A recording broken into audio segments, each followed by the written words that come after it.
Abonnez-vous sur Eden TV officiel. Merci à vous tous qui nous suivez de partout, chers compatriotes. Bienvenue dans votre émission Tango Koki. Nous avons toujours l'honneur et le réel plaisir d'être devant vous, puisque là, nous venons pour vous informer, analyser l'actualité en République démocratique du Congo. État de siège en République démocratique du Congo à titre informatif. Et Bandi Moussala ya Kosakanati. Ah oui, Tokolobela Yango. Deuxième point, nous allons parler na Moutou Oyo Azalaki, administratrice, il y a Marché de la Liberté, Oyo Fondation Laurent Désiré Kabila, dirigée par Jeannette Kabila, ba oti ko kwesa na ba députés provinciaux. Siko to lokato yeba ke abanda ko tiambongo wapi. Pe nani apesaki autorisation wana. Tango akoyebisa biso bisika banda ko tiambongo. Tokoya kokota susu na mozindo totala mutu ango azalaki nani. Et à Tchembongo wana pendant combien de temps bipai wana. Ça va nous aider à kolokato établir la responsabilité. Et bongo ceux qui batu bakangamiti. Mutu moko benyenga ebisira monsieur Stéphane, mais pourquoi c'est toujours le trio Kabila, Jeannette Zoé qui nous pose des problèmes tous les jours en République démocratique du Congo. Et une question que je pose à Eric, il va passer juste après moi ici pour vous expliquer. Chers compatriotes, je commence avec l'état de siège qui donne déjà ses fruits. L'état de siège en marche et ça promet positivement. Là, d'emblée, nous disons, d'entrée de jeu, nous disons félicitations au président de la République. Nous avons deux types de gouverneurs ces derniers temps en RDC. Catégorie à Liboso, tout ça, gouverneur. Au Babengaka, président de la République, son Excellence, Monsieur le Président de la République, chef de l'État. Wana bazo gérer la province Oyo, et ça l'insécurité à Maka, c'était le coup là, la province ressource. Wana bazo gérer la province Oyo, mais ça là ils ont salema normalement. Et nous avons aussi catégorie 2 Oyo, bango babengaka président de la République, son Excellence. Babengaka yeko tout chef de l'État. Bango bazo benga le commandant suprême. Wana ezali ba gouverneur militaire. Et les gouverneurs militaires bangoni mukolo bela sikoyo. Ba komaki mukolo ya lundi déjà kuna na ba province na bango ba pesi ba message oyo longo bani. Ndeko moko abenyi na bisinga ndeko Stéphane message oyo ba pesi to sepela yango. Moko alobi ke na kozala sans état d'âme. Ce qui n'a moni ke bo déposer minduki te. Mosusu alobi ke vous n'êtes pas chez vous. Hein, Petrus alobi petit nanga na sepeli bon kulutu na sepeli yango balobaki. Sikoto zinda. Au moment où je vous parle, il y a un monsieur. Les uns disent que Aza belge, les autres disent également qu'Azali français. Mais moi ce n'est pas ça ce qui m'intéresse. Biloko zo intéressé nga eza oyo ba kutiye na yango. Pe wapi na zamba na ndako munene. Yemoko mundele poso ya mundele poso wana epana biso ya rakate siko tulingi toyeba ke mundele wana ya mboka nini nalikuna te moto wana na kati ya zamba ba gouverneur bazalaki na mboka wana na province wana ba service ya ANR bazalaki na mboka wana service ya demia pezalaki ba bureau de pourquoi ce monsieur n'a jamais été arrêté? Vous voyez, bisika to yiko loba ke complicité, il y a population, complicité, il y a ba députés provinciaux, complicité, il y a ba ministres provinciaux. Vous voyez un peu ça. Complicité, il y a gouverneur, il y a calme. Est-ce qu'on peut dire ça? Moi, je suis tenté de le dire. Et ce monsieur-là, quand on bazo kangaye, nini bazo kuta, et pas inaye, bakoti minduki, bakoti bateni, bakoti masa, bakoti masasi, bakoti biloko nyonso ya ba militaire. Aza militaire te, azali nani, c'est que azalaka point focal ya banguna na biso. C'est-à-dire, wana na aspect liboso, po ngana muto ba aspect bele. Wana aspect liboso azali point focal ya banguna. Bipai wapi bango bayaka ko se référer pour na ko se ravitailler. Lokola ya za mondele civil aye na ville asombi biloko akiki kosomba akangi na bamala akangi na biloko akei bango na baye na butu bazwi bazongi na zamba yango wana bomonaka bango na baza na kati ya zamba boutique ezalaka kuna te telefone ezalaka kuna te charge ezalaka kuna te mais bapubliaka biloko bato babomaka ndenge nini. C'est à travers bapoint à travers bato ya boye ye akila kuna na zamba apesi bango batelefone bafilme basali bavideo ye aye nango apublie bato nyonso bamoni scandalisé ntango ekoki bosoto nyonso oyo esila. Et ce monsieur bakangi et ce monsieur aza motu ya koboma mbangu te non wana ekozala erreur monumentale.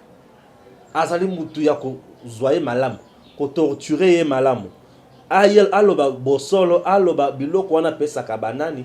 Il travaille, il roule pour qui?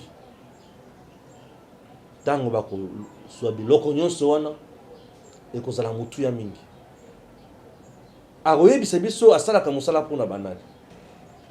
Ntango kobimisa bato oyo asalelaka mosala tokozala na facilité ya kokota na zamba kokanga bato wana bisika bakozala. Vous voyez un peu? C'est ça, c'est que nous cherchons. Ça c'est très important, c'est très génial. On a point ya liboso. Point ya mibale. Dans le baki akoki kozala point focal. Point ya mibale akoki pe kozala mutu oyo mindele misusu batindelaka mbongo azwi alekisi na barebele.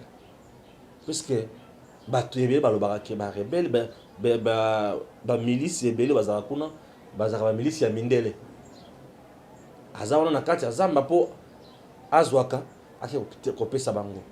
Mutu amemelaka bango maki, qu'est-ce que je dis? Amemelaka bango masanga, mutu amemelaka bango diamba, ezaka déjà pe na zamba, mutu amemelaka bango makaya, mutu oyo amemelaka bango nyonso ya mabe. Batune tuwa. Bango wana. Pendant cette période, gouverneur civil ya Kalawana, avant à se déplacer, il faut appeler sa information, à sa autorisation et pas à gouverneur militaire. Bah, député provincial, il faut appeler sa autorisation. Bah, ministre provincial, il faut appeler sa autorisation. J'aimerais que les gouvernements provinciaux ou les deux gouvernements provinciaux, il y a Bissika, ma province, nous sommes balés, bah, auditer, bango malamu. Bato tous bazaki na pouvoir wana bazala bato bazo surveiller makasi pour ba miliciens wana bakotanga. Au moment où je vous parle, 23 bastions bipai wapi banguna bavandaka babatamaka ils ont déjà récupéré par le FRDC, nos forces loyalistes. Ba récupérer déjà bisika wana. Plus de 10 et DFO bazaki capturé. Tozo koba. Et bakonzi bayoki lisusu sango que ba miliciens mususu balobi pendant les 30 jours bakobeta masasité bakomamondote bakobata mana bango kaka bakundi mandoki na bango 30 jours après nde bazongi. Et ça mode peu opératoire bazui. Nous maintenant nous devons mettre en place d'autres stratégies pour contourner le mode opératoire oyo. Stratégie au bango bazui. C'est une stratégie pour nous endormir, n'est-ce pas? Surtout vanne au jubilé, non, état de siège, c'est bon, c'est bon, c'est bon. Et s'il le gouverneur bazongi, batuyo se makamoni se zongi normal, babali suko bom. To bana sa robeta ba jeu à ping-pong. Les acteurs principaux et ça ba citoyen ya ba province bino boye bibisika bato wana bazalaka ozala ndeko na yo bakangaka zamba moko boye bazamba o bakangaka bandeko na bino zamba o bokutaka ebembe ndeko na bino sengeli bolakisa chercher à coopérer avec le militaire. Si vous n'arrivez pas à coopérer avec les responsables, je vous assure que tokobeta eloko oyo kozala ya mutuya ata mokete. Je ne voudrais pas que l'état de siège échoue. L'état de siège doit réussir. pour état de siège et réussir et aussi la collaboration à makasi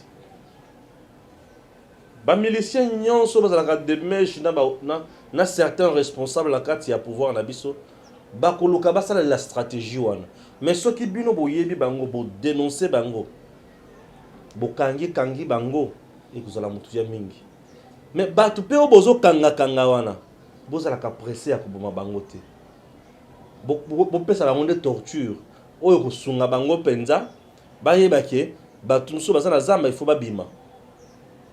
C'est important. Ce qui bino moko pour jouer na stratégie qui bokangi bango bo utiliser ma réinsertion, tout dépendrait de vous. Et orienter bango na métier mususu, tout dépendrait de vous. Mais les gens qui sont na bazamba et sengeli bokanga ba bato wana soki bakangami kozala mutu ya mingi pona mboka na biso. Population wana souffrir mingi. Population wana enyokwa mingi. Tozoyi bateke ya population wana ekozala na esengo mokolo nini bandeko. Na période tozali eza période difficile. Nous sommes pendant une période où tozana kati ya kolongola misuni na minoko ya bamboa. Mbwa oyo avanda na nzala mikolo ebele. Amoni musuni ye azwi musuni wana bandi kolia. Yo bongo oyekaka mwana kokata eloko moke yo yembala moko bandi kobotola musuni bokobeba na mbwa wana bambwa baza banyama banyangala kata baza na kati ya zamba wana bayebi très bien que na bato na bango bazaka libanda bakoperaka bien baliaka mbongo bazotonga bandako ba immeuble bazotala biloko nyonso ya mutuya. Mais maintenant que le président Félix a eu une décision ya kolongola bango kobotola bango musuni na monoko bakotika biso kimia te. Ils viendront pour nous faire du mal. Et ils seront toujours là pour nous décourager. Tina pour moi, j'ai les médias internationaux. Bato côté les déjà ko banda ko diaboliser état de siège mais bakolonga te. Likambo na état de siège za likambo ya peuple na président na ye.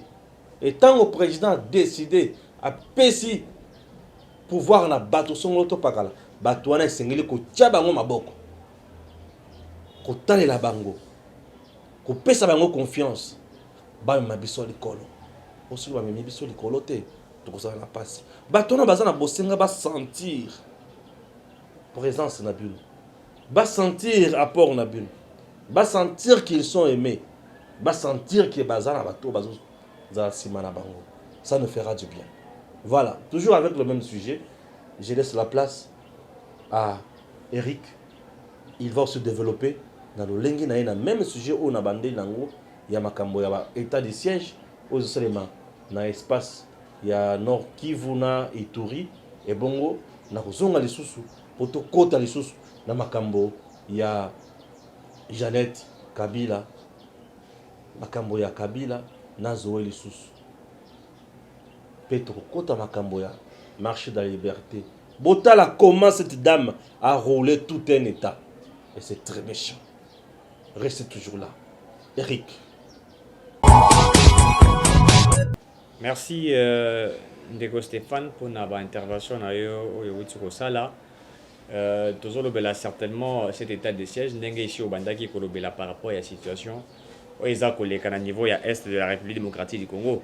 Le mot boyebi tout ça continuer par rapport à ce que le décret est signé par les autorités compétentes pour trouver des solutions par rapport à cette situation très difficile dans la partie est. Déjà hier, gouverneur militaire ici Bakitaki, Tolandi, bango ndenge ba s'adresser à un peuple, bamusu balobi bakozala sans état d'âme, bamusu balobi na ba groupe armé ici ce n'est pas chez vous. Et Lingi Kotali ça a été, ils ont aujourd'hui la responsabilité où ils ont engagé toute une nation. Ça veut dire il y a qu'à trouver des solutions où ils ont dit qu'il y a des problèmes, il y a des Congolais. Cette mesure qui a été prise, ils ont dit mesure où ils ont dit biso baimbo katolai ko soutenir yango pour être bandé déjà ko boita bambuma. Landa qui je crois que vous avez landa ndenge baza ko kanga ba militaire kadeko ba IDF ba groupe armé mais sous ba combo ils ont dit moi ebele ils ont ba IDF té ils ont dit ba groupe ebele salami okongo kakoto bakangi 10 okongo kakoto bakangi 4 okongo kakoto bakangi 2 et tout ça baza kokanga bango et au fur et à mesure était gouverneur bazui comment dirais-je privilège à diriger les deux provinces bakosala bosala ndenge sengeli. La différence est que entre un gouverneur militaire et un gouverneur il y a civil les alliés étaient gouverneur il y a civil il y a kendakati na champ de bataille té gouverneur à civil azali moto oyo administraka province na ye azali moto ya contrôler ndenge makambo ezali kosala azali na plan oyo à défendre yango na assemblée provinciale na bango à défendre yango c'est-à-dire programme na ye programme ya ko gérer province na ye na secteur X na kosala boye. Or lorsqu'on décrète un état de siège na ko décréter état de siège le militaire ou azali gouverneur à défendre le programme na yete, il n'a pas de programme qui va défendre comme ça dit programme il y a gouvernement provincial. Non, Azara a un objectif moko, c'est-à-dire il y a qu'à faire de voies et moyens avec les pouvoirs qu'il a, il y a qu'à éradiquer la force ou les force obscure. Ça c'est le prérogative du gouverneur militaire qui a été nommé par l'ordonnance présidentielle suite à un état de siège qui a été décrété par le président. Or, celui qui est gouverneur comme civil, comme je venais récemment de vous le dire, lui, il gère la province. C'est vrai, la guerre peut être là, il peut ordonner, il peut, quand il ordonne, Azouaka soutient, oui, un gouvernement central, puisque nous avons les ministères de l'Intérieur, n'est-ce pas, où il y a des voies et moyens à travailler en collaboration avec ces gouverneurs-là pour voir comment on peut trouver la paix et également aussi avec le ministre de la Défense. C'est comme ça que cela s'est fait. Mais si Azali nommé gouverneur militaire, yé mosala na yé, akoki jamais qu'au travail pour na komata recette. Il y a l'État, akoki jamais qu'au travail pour na kokanga wenzo eza kofuta ba taxe na ba impoté, akoki jamais qu'au la haute secteur à transport. Non, il a des objectifs bien déterminés. Monsieur, vous êtes nommé gouverneur militaire, vous êtes gouverneur, votre tâche est, voilà la tâche qui vous a été confiée. Éradiquer ces groupes armés via les délais qui ont été définis. Je vous rappelle, il y a le gouverneur de l'Itour qui l'a dit. Il dit, je vous rappelle à vous les groupes armés. Nazaliawa, bokane saete ke na kokendete na 30 jours. Soki botiki mandu kite, na délai à 30 jours ba pesingai, on va encore ajouter. Donc na rozala na binoti na lifobo. C'est-à-dire que ce gouverneur militaire, délai na à 30 jours renouvelable conformément à la Constitution. Lorsque vous lisez l'article 85 de la Constitution, l'article 144 et également l'article 145 de la Constitution, on définit, n'est-ce pas, comment on décrète un état de siège et la mesure d'accompagnement au IACA. Tant qu'on décrète un état de siège. Dans 4 états de siège, comme nous avons toujours dit, la liberté des uns et des autres est réduite. Nous sommes dans un état de droit, dans 4 états de droit, comment on peut réduire la liberté des uns et des autres. Mais vous voulez qu'on fasse quoi?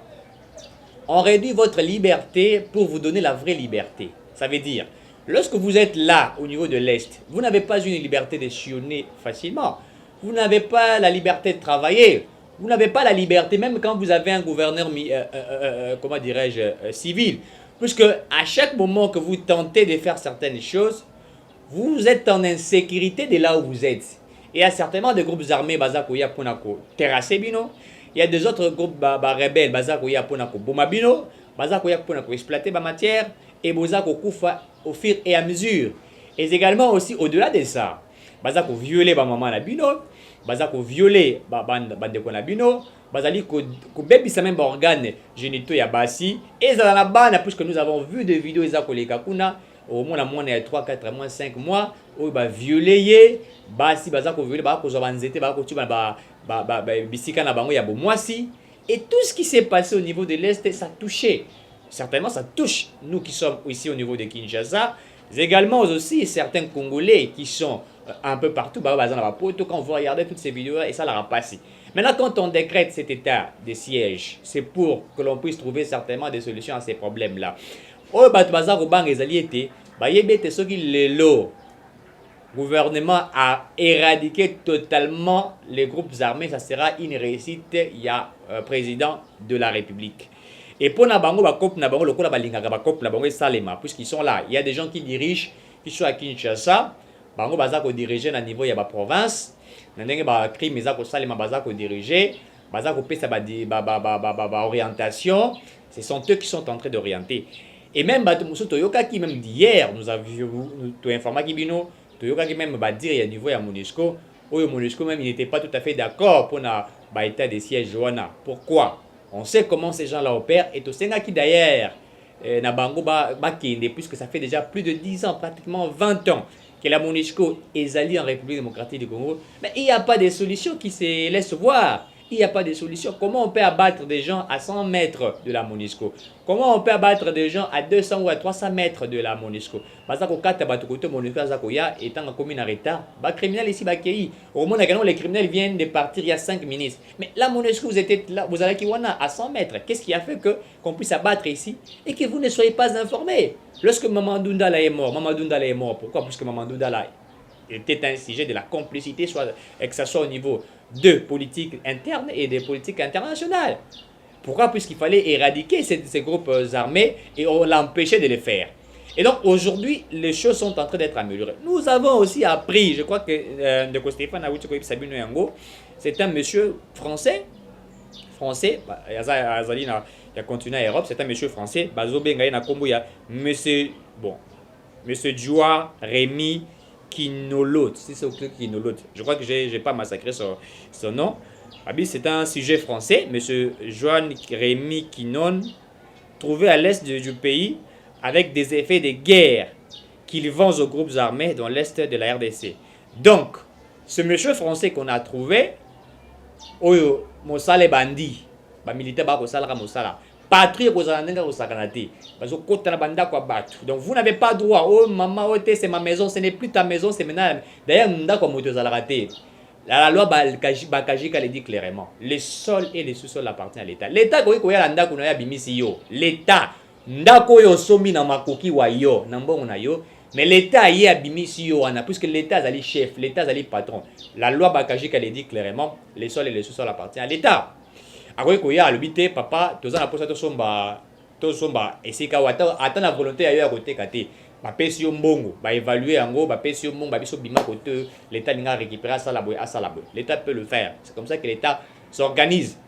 Et donc patrouille ko sali bana niveau ya est de la République ba militaire ba kokota na bandako ulandaka ba vidéo moko bakanga kape mona mama moko mukolo oyo bandaki ko bomba manduki ya ba milice na ndako na yeto bazuye ba retrouver bakangi mama wana azako bombisa manduki azako lesa ba milice wana azako lesa bato ya groupe armé wana po bazwa makasi ya ko bomba ndeko na bango congolais.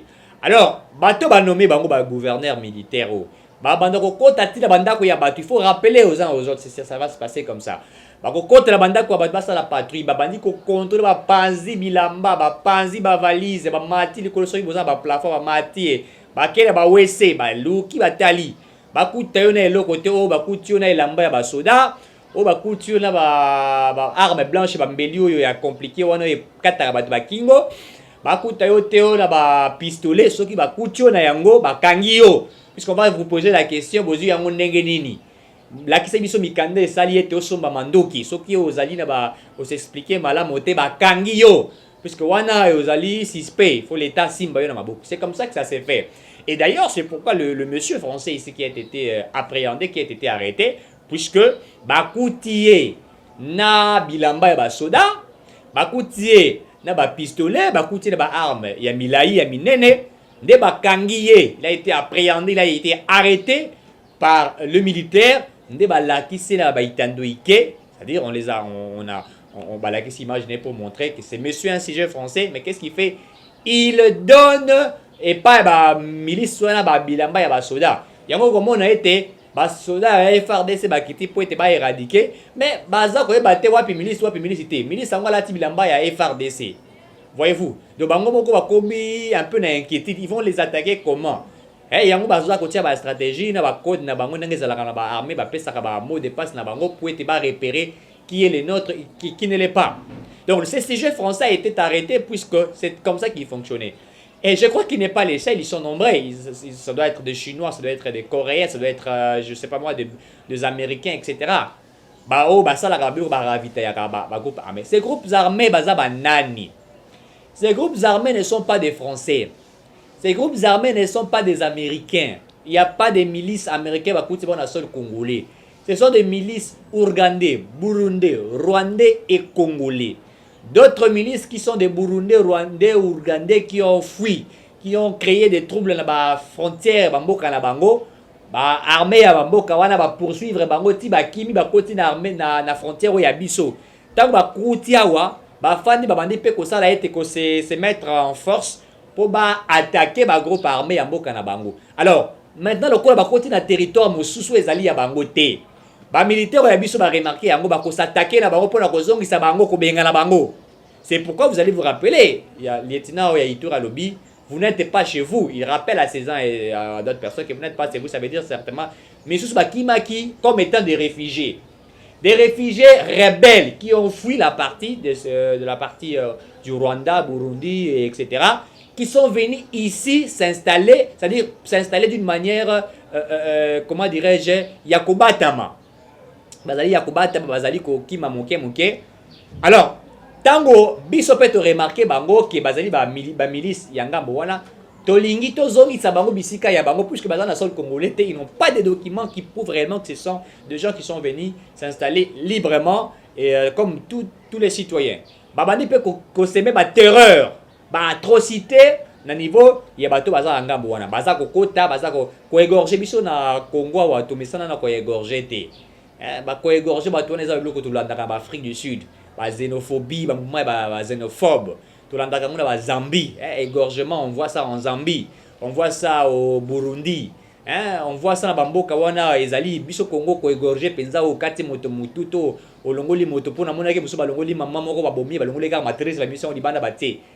Ça fait mal. Mususu to moni maman ba kati moto baza ko bomae na boulevard moi prince mitu keza ko leka mais baza ko kati machette et le véhicule passe, les gens regardent, observent.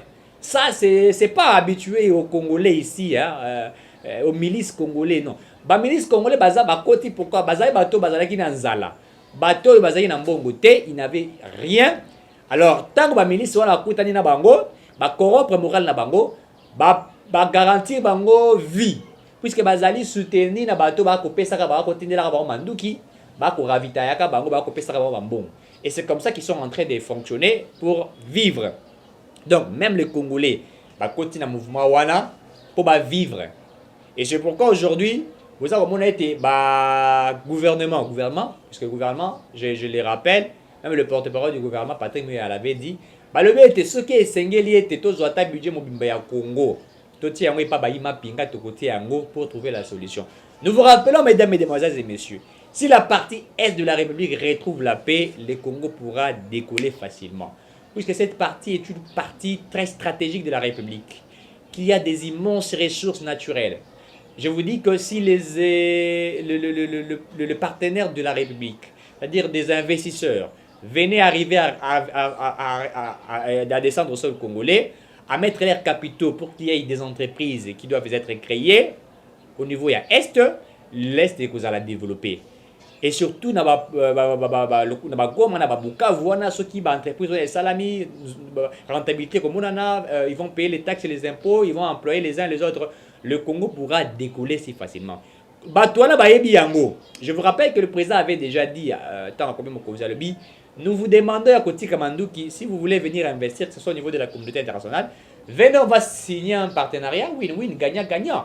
Nous allons vous donner les sols. Vous allez exploiter, ça dépend des contrats.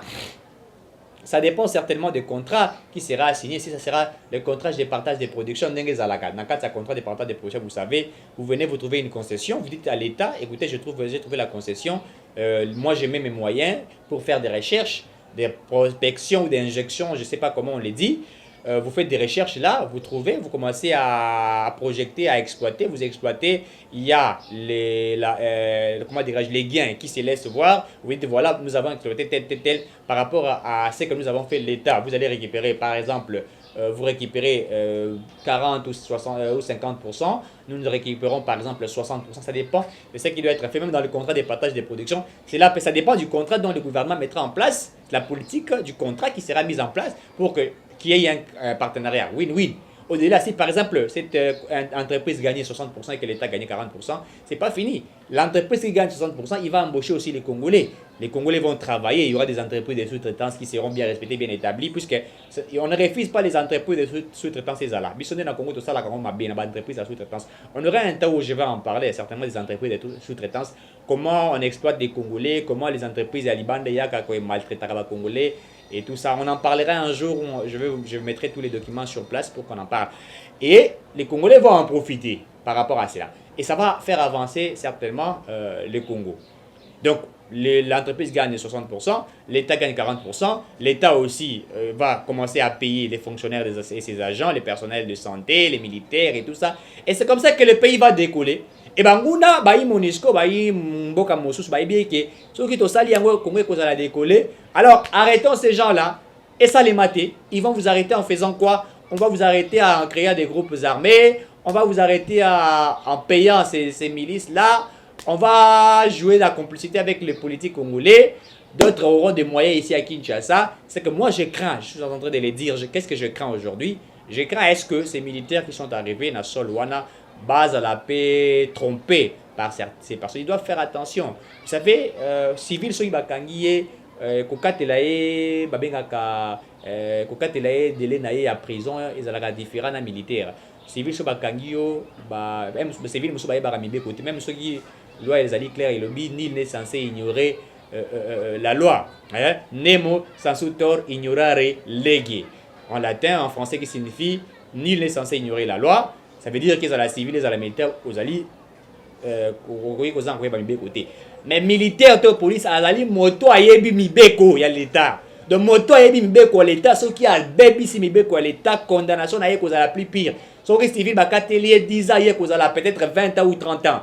C'est comme ça que les choses et Zali Kosalema. Et donc, à nos militaires de faire leur travail comme il se doit. Et bien, mais soukate, tipo bakangi en français pour tout ça qu'on craindre, ok, bakangi, oui, ceux qui français, ceux qui vont bakomi ko senga yote, tous on ça y est, ça on n'en veut pas. Donc, on bakangi, ça y est, na bateau et sengeli, condamné na Congo na ndenge sengeli par rapport à la loi na biso ndenge zali, et meka ko salango. Et nous croyons que certainement, ceux qui tosali mosala oyo toza kosala na bolingo na kimia, le Congo pourra aller de l'avant.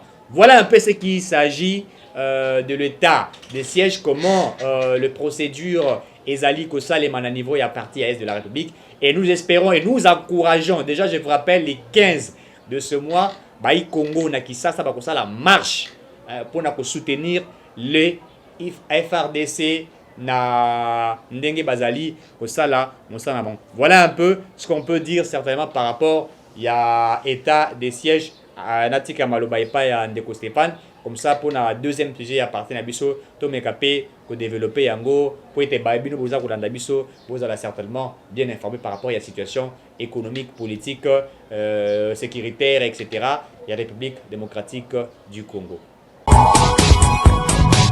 Merci beaucoup, Eric. Alors, chers compatriotes, passons directement. Dans deuxième point, il y a émission Nabiso. Émission Nabiso, Tozo, Lobela Siko, Likambo, Yetali, Marché à Liberté. Marché à Liberté, Tobadaki, sujet Oyo. Depuis Mukolo, il y a lundi, aujourd'hui, la première émission Nabiso, bon, Monaki Yango, Tozraki, na point A. Point A, la dame qui gère le marché de la liberté a été interpellée au niveau, qu'est-ce que je dis, elle a été invitée au niveau, il y a Assemblée provinciale à Kinshasa. Bref, la dame tombe à Lungwe, bah Longo lié. Ce n'est pas tout. Kolongolae, c'est bien. Et ça, juste premier pas, au touché, na kata processus au. Ce qui m'attend à pognon aujourd'hui, Azos Zala Liboso, il y a justice. Et ça pour à détourner qui mbongo à l'État. Et ça pour à citer dans les cambo à détournement ya misolo ya Bukangalonzo. Oh, il va te vendre quand ça 205 millions. Or, c'est 300 millions. Chers compatriotes, lorsque vous détournez l'argent de l'État, et Sengeli o Zwa et Toum, c'est très important. oza mutu oyo bakobetela maboko ata moke te, obongise na etumbu. Soki odetourne misolo ya leta esengeli ozwa etumbu. Qu'est-ce qui s'est passé réellement dans le dossier oyo? Comme la dame a été interpellée que misolo oyo ya marché à liberté et kotaka na libenga ya leta te, esengeli toyeba sikoyo misolo oyo kotaka na libenga ya nani. Première information, na possession na biso ezolakisa ke bato batiaki wana bazalaki bato ya fondation ya Musée Laurent Désiré Kabila. Nous devons encore préciser, le marché de la liberté n'a pas été construit à titre privé par Musée Laurent Désiré Kabila. Le marché de la liberté n'a pas été construit par une fondation de Laurent Désiré Kabila. Le marché de la liberté ezali eloko ya l'État. Eloko ya l'État batekaka yango kaka boye te, badefaka yango kaka boye te, baluaka yango kaka boye te. Ezali la ba mécanisme oyo esengaka kotosa. Soki botosi ba mécanisme wana na yango sikoyo bokomi na possession biloko ya l'État. Puisque le bien à l'État ezaka na lolenge belé. Bandeko balandi ezali le solo ya misolo. La dame abanda komema mbongo wapi? Elle va nous dire balongola ete me bakanga ye nano, que le parquet a kangaye ayebisa biso bisika mbongo ebandaki kokende, puisqu'il s'agit de l'argent de l'État. Mbongo ebanda kokende epa ya nani, avec quelle autorisation? Alors tango koyebisa biso bisika misolo ebandaka kokende, tokozonga tokokende na point mosusu. Un autre point ezali ya koyeba mutu oyo banda kopesa mbongo azalaki nani. Comme c'est la fondation Laurent Désiré Kabila, Musée Laurent Désiré Kabila, et kozala malamu mingi toyeba nature ya fondation wana. Nani apesaki autorisation? Soki biloko wana ezalaki ndenge banda kosalema na tango ya régime ya Joseph Kabila, po busoto wana ebandi kuna eyeti sikoyo esengeli to rétablir makambo nyonso na ordre. To rétablir ordre. Et bato banda kozwa misolo ya l'État o bayebaki très bien que ezali eloko ya l'État ba privatiser yango bakomi kozwa mbongo na bango, bazali bato oyo esengeli bazala condamné pour un détournement ya biloko ya l'État. Tango bakozala condamné nde sikoyo tokoluka toyeba ke misolo oyo ebungaki ekozonga ndenge nini. Un si grand marché comme ça qui produit une affaire de 800 millions de francs congolais chaque mois, mais cet argent destiné à la fondation pour Yazaki Ndekoya, Oyo Ndekoya, Ondekoya. Kozala mwana musée lingi koloba te ke biloko oyo muza tongaki ekomi ba ekomi abîme. C'est de l'escroquerie et ça détournement.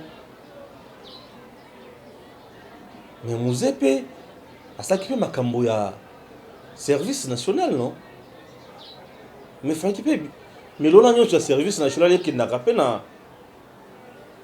ONG wana. Regardez comment on a été dirigé par des gens bo senga na bango ezaki kaka misolo. Donc bango sans l'argent badelo comme ça osala te. Bango misolo c'est misolo nde muto banda ko intéresser bango. Yaya atongi biloko na ndenga lingi, les entreprises de l'État nyonso par terre. Ngana kufaka kaka wana po pourquoi l'État kokende liboso ndenge nini soki aza na entreprise te, soki azo produire te. Ah, eza port ya l'État ya tongi port na ye. Ya l'État ekufi ya ye ebiki.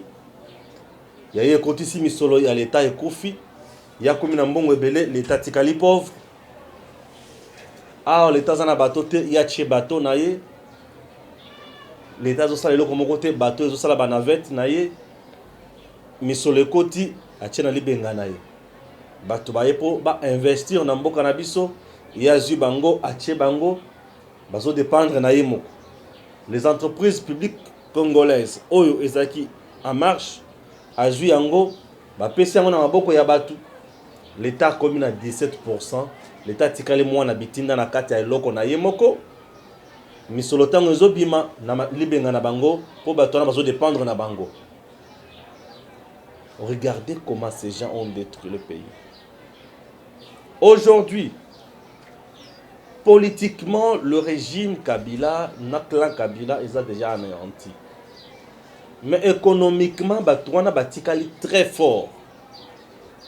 Batikali très fort, pourquoi? Puisque Bazouaki Nyonso à l'État et comme qui à Bango. Ils se sont enrichis dans degré Yalikolo. C'est très bien. Le Kola Bango Batikali très fort économiquement. Tango Koki a kolandela malembe pas à pas koyeba. Oyo nyonso bango bali na yango. Tolobi te ke sengele ba botola yango na ndinga mabete. Oyo ya yesu ki ya bango soki ezali en bonne et due forme et ezomaki na lolenge oyo longo bani batiki. E futaka ba mpona ba taxe nango ndenge longo bani batiki. Mais oyo nyonso ekozala ya lolenge ya moyibi ezonga. Mais connaissant bien ces gens, na komona makambo neti oyo bazali bato bakoki kozwa eloko na alimate. Bazali bato bakoki kozwa eloko na droiture te. Bazali bato oyo bosenga na bango ezaki ba piller davantage. Chers compatriotes, raison pour laquelle aujourd'hui ces gens-là politiquement bakomaki ko vivre. Pourquoi? Bazaki ba homme fort sur le plan économique. Batutu bango babanda ko travailler na bango. Batutu oyo ba travailler na bango. Bakomaki pe économiquement riche. C'est ce qui se faisait que ceux qui ont lungwe kaka pembeni na bango économiquement ba gelé yo et au kwe. C'était comme ça. C'était comme ça et au kwe. J'ai un bel exemple, il y a Dani Banza. Aujourd'hui, il y a comme il peut na kati ya sacré. L'air lungwa kaka mbala moko na je ba lungwa na je cette na bakatumbi. Il s'est fait que na botel na ye ba service ya l'état banda ko louer kuna banda ko zala wana ba bureau biloko nyonso tout. Ba service ya l'état nyonso et récupérer ba marché ba contrat nyonso sur le plan économique. L'homme a mona qui a comment qui a se fixé. Eh a lebi jamais. Ce qui n'a tiré na G7 na okufa azonga mbala moko pembeni ya Kabila les azonga mbala moko de babandi ko zonga silence ko ba contrat nyonso. Vous avez vu comment ces gens ici se comportaient? Ils étaient comme ça. Aujourd'hui les Indiens, les Libanais, batutu nyonso wana bakoma ba patron na mboka na biso. Ezapo baza mayele makasite te. Ezapo ba coopérer na ndenga moyibi ya mafia na ba konzi wana. Bango bazala part na bango d'intérêt na kati bien na part na bango et bango ba libérer à faire tous les cas. Et c'était ça, l'argent ou rien. Peuple congolais a kuna kututé tina o apelelo population congolaise na ba magasin ya batuwana ya bendien ba chinois ba libanais azaka tina te bako finga bako beta salaire indésirable batu moko ya pasi. Bato moko bazo sala musala ya konyokwama. Mais bato na bazaki ba sans-soutiste. Bato omoni peut-être bazana mbongo belé ndenge wana. Siko tuni mambo zoe. Tanganyika bato babetela biso tolo awa Tanganyika. Un farceur qui ne faisait absolument rien o abanda kotonga. Nzoka biloko bana kotonga ya yete. Nzoka yem to bana kotonga pete. Un farceur qui était devenu champion au Québec, il inaugurait le coup et pendant qu'à la la continuité à l'État, à Zawana, Batouamoni, qui est en danger. Mais tout n'a eu mon courant en Dengaza. Très riche. Un boss. Au pouce, on a tout permis n'a été. mayelo bango bazaki nango ya kosala commerce wana mais batiki mboka na parterre boye bakokaki mpe kosunga mboka oyo okendeki boso te la méchanceté la mauvaise foi bayaki mpona kosunga peuple te leurs entreprises émergées mais pourquoi l'entreprise ya RDC yango ekiti Congo Central ezalaka so na entreprise moko te oyo ya motuya ya peuple congolais oyo emataka oyo esalaka eloko ya motuya ezalaka susu te kaka ya bapaya oyo bisika bango baza na bapart ça va donc bisika bango baza na eloko te baza kutu kuna te bobomana na biloko na bino ekufa soki ekufa bokufa soki bokokufa et c'était ça leur esprit des gens pareils baza bato koyokela mawa te baza bato kotika te baza bato kolandela pas à pas jusqu'à ce que toko récupérer oyo nyonso ya peuple congolais ezaki ya koyiba et ozala motuya mingi. Voilà, c'est mon dernier point de vue. Et alors, la dernière analyse avec toujours Eric, on a sujet Oyo, et puis on se trouve plus tard. Bon, merci Ndeko Stéphane pour une analyse sur le marché de la liberté. Nous avons un document moko et outil na politico.cd pour un aperçu un petit peu général. À la tête de l'administration du marché de la liberté dans la commune de Massina depuis 18 ans, Fatouma Manganza, la chargée des missions, vient d'être éjectée. Sur 48 députés que compte l'Assemblée provinciale de Kinshasa APK, une majorité de 35 députés provinciaux sur les 38 à la séance plénière de ce lundi, c'est-à-dire d'hier, du lundi 10 mai 2021, ont voté tous pour sa déchéance ainsi que son comité de gestion. En en croire le député provincial à l'origine de cette question orale avec débat, le moyen de défense présenté par Fatouma Manganza crache sur la mémoire du fait Moussa Laurent Désiré Kabila. En toute objectivité, je suis resté choqué. Ça, c'est politiquement procédé, maintenant c'est analyse. Très choqué, même par la réplique de madame, la chargée des missions, qui, du reste, selon moi, a craché sur sur la mémoire des fils et filles de la Tchangou qui ont perdu leur vie durant la lutte et la résistance héroïque contre les agresseurs rwando, burundo, ougandais, mais aussi elle a craché sur la mémoire de M. Laurent Désiré Kabila pour qui je sollicite à l'auguste Assemblée une minute de silence à l'endroit et tout ça. Bon, ça c'était déclaré par certains députés qui ont fait de voies et moyens que Madame Fatouma Manganza à Koya avec comité naïe il y a gestion. On va rappeler les uns aux autres que ces marchés de liberté a été donné à cette population de la Tchangou. Rappelez-vous l'entrée de l'AFDEL. Les Batachang, Banachang, Babunda pour qu'il y ait la paix. Rappelez-vous comment Bakino à ce moment-là, Babanda Kotumba, même Barwandais à l'époque, ils ont vraiment lutté à l'entrée de l'AFDEL et tout ça, compte tenu à cette volonté, cet engagement politique, engagement citoyen. L'État à l'époque, M. Laurent Désiré Kabila, a CP là qui coupé ça. Na etchangu marché moko ezala marché munene ezala marché ko permettre bango basala mosala ndenge sengeli bo se rappeler pe que côté ya marché wana ezali c'est ka marché ezali eza à peu près côté oyo General Motors ezalaka pillé à l'époque entreprise ezalaka ya ba montage mituka à l'époque ezalaka pillé par congolais zaïrois à l'époque.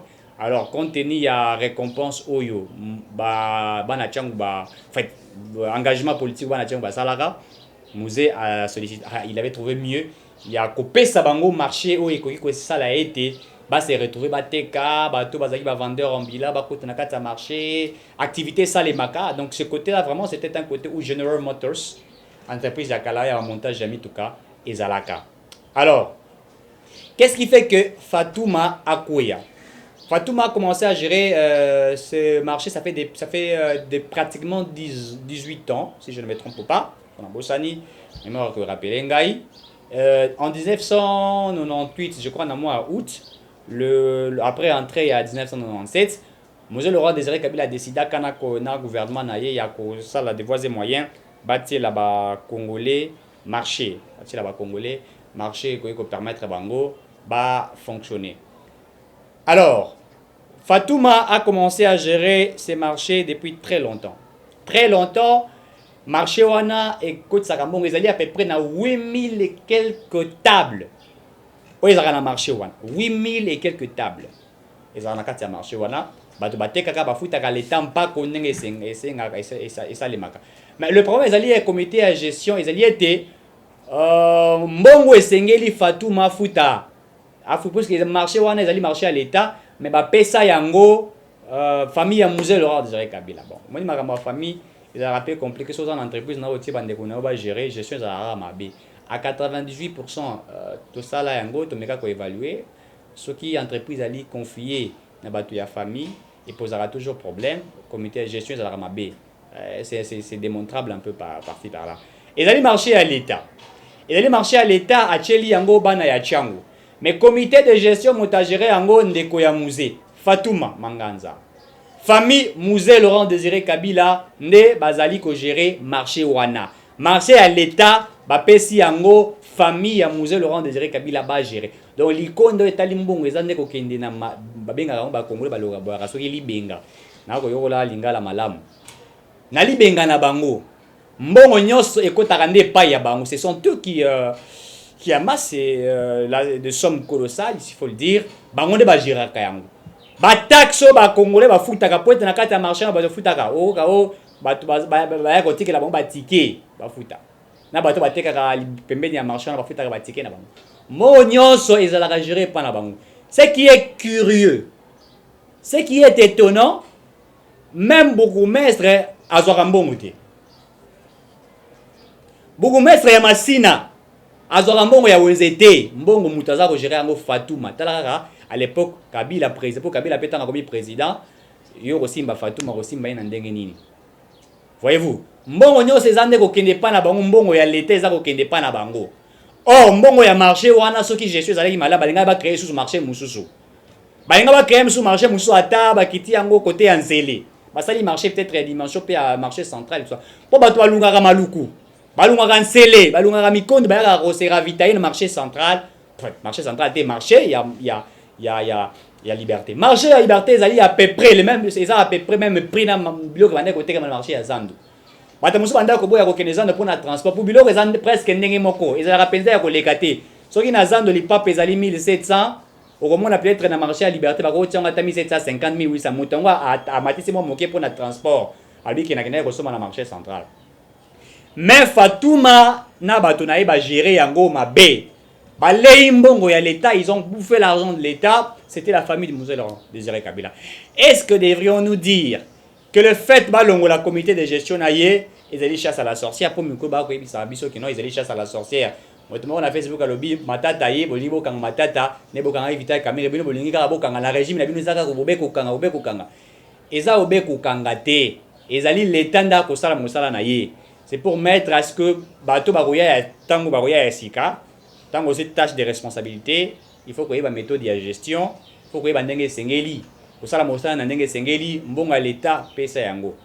Alors j'applaudis, j'étais informé la ministre SK et environnement madame Eve Bazaïba a commis ministre aboye bato ya bureau nyonso baye kotikele mbongo baye bise mama omoni awa biso na environnement tozalaka boye mbongo ebimaka kanyaka yango bateli Eve Bazaïba. Ce qui j'ai été surpris. J'étais dans une source fiable. Bazabi abisi bango mbongo wana na kozo yango te ezali mbongo bozongisa yango na maboko ya l'État. Bango bayaki ko sala corruption morale pour na rebise moni na ministère o isika malibenge yaka yango italaka kayo comme ministre. Voilà.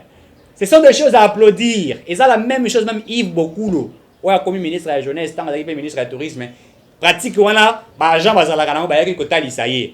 Azongisaki bango na nzela na ndenge sengeli. Ce sont des choses que nous applaudissons. Tant vous avez géré mbongo ya l'État, zongisela yango l'État, pesa ye et contribuer à construire banzela et ça la makambo. Kolia yango te, Fatouma a géré mal l'argent de l'État. Marché, ezaki marché à l'État confié par Musée à la famille de Musée. On ne refuse pas c'était la famille qui gérait cela, mais depuis 18 ans, banda marché ezali mbongo ezako kota nene maboko ya bato. Et ça, toza ko déplorer yango. Gestion oya landaka ye na sima. Kombo na ye kimi ezali papa moko ya mobali ya mkondo boye Comme on est à Okimanga, il y a candidat député, candidat député provincial na Masina, comme on est Kimingai. Soki na sali effort na luki comme on est na Webi Sabino. Comité la bango ya gestion ba liembongo. Hier, elle s'est présentée dans l'Assemblée à Koki qui expliquait batoté. À côté na ba député maïle leki makasa ko s'expliquer. C'est bien beaucoup ici puisqu'elle a mal géré. Pourquoi ici mais tout ça peut pour rappeler Bino. Moi je vais chiter par là pour rappeler Bino Fatou Makoui. Pourquoi il s'appelle Gobila. Oh Kishasa pe ezali kitoko-te. Voilà mesdames, mesdemoiselles, messieurs, ce qui a fait que ma Fatouma puisse tomber. Bakotia comité de gestion ya bato mosusu. Nous espérons que bato bakotia bazala bato esengeli. Awa wa godempoi yoko ici Fatouma na ba député na yo bobo sanate. Fatouma Koyi puisqu'il a géré pendant 18 ans, c'est vrai. Gobila pas géré qui ça pendant 2 ans. Tout ça comme on a bilan na ye ezaka kopé sa biso mutu pasi bazaka lokota ba 500 francs ba transport awa. Et ba vignette so pe banine je ne sais pas. Bazaka lokota ngo ba taxe za pe belé qui ça la sanité. Lui aussi doit être interpellé pour que chacun réponde. Nicolas comme il ba bengi na justice. Il faut sangisa famille mo bimba bisabango awa wanga na kei botikala na kimia. Voilà mesdames, mesdemoiselles et messieurs, nous mettons un peu fin à ces analyses. Nous allons nous retrouver certainement d'ici peu pour encore essayer de vous informer certainement sur la situation politique qui se passe, qui se déroule certainement en République démocratique du Congo. D'ici là, portez-vous bien et bonne suite de programme.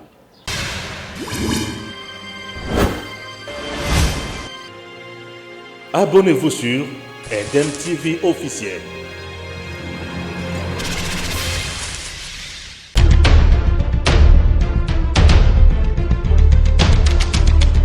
Tango Koki avec Stéphane Balamongue.